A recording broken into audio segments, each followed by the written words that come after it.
we have a very strong markets, the main street is not feeling good, and why that is. And there was a lot of Occupy Wall Street movement and all that. And if you listen to Fox News, probably you'll think that they are all a bunch of yahoos doing something. But the reality is there is some truth to it.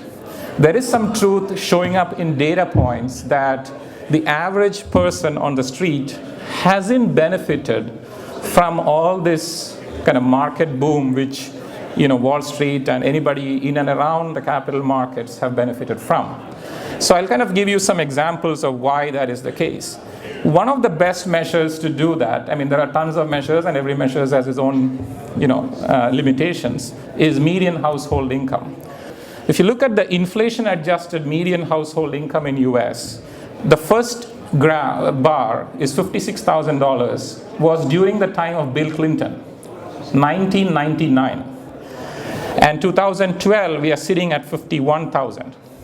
So you can see that the median household income, median household meaning if there are 100 people in the country, you take the income of the 50th person. That is the number where half the population is above and half the population is below, and is considered a very good reflection of the yardstick of what a society does. GDP is more of an aggregate number. This gives a better reflection on the distribution of how the wealth is distributed in a society, or how the income is distributed about a society.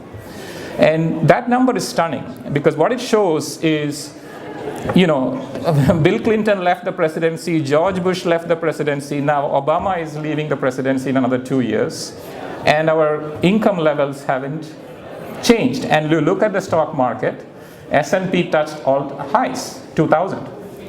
So, there has been a lot of concern as to, the Occupy Wall Street movement and all that, which was more of a reflection of a sentiment. The data does support that. Now, granted, some of the changes in the household income is also a function of a population demographics shifting to an older population, and households becoming, having less children, and single households and all that.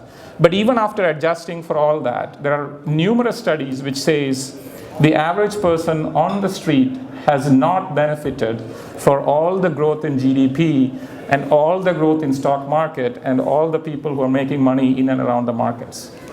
So, this is a very stunning graph, because I always look at median household income as, with all the imperfections, one of the best measures, when you get thrown and bombarded with measures in terms of knowing kind of what is the temperature, what is the yardstick of how a society is. And that is a very good measure.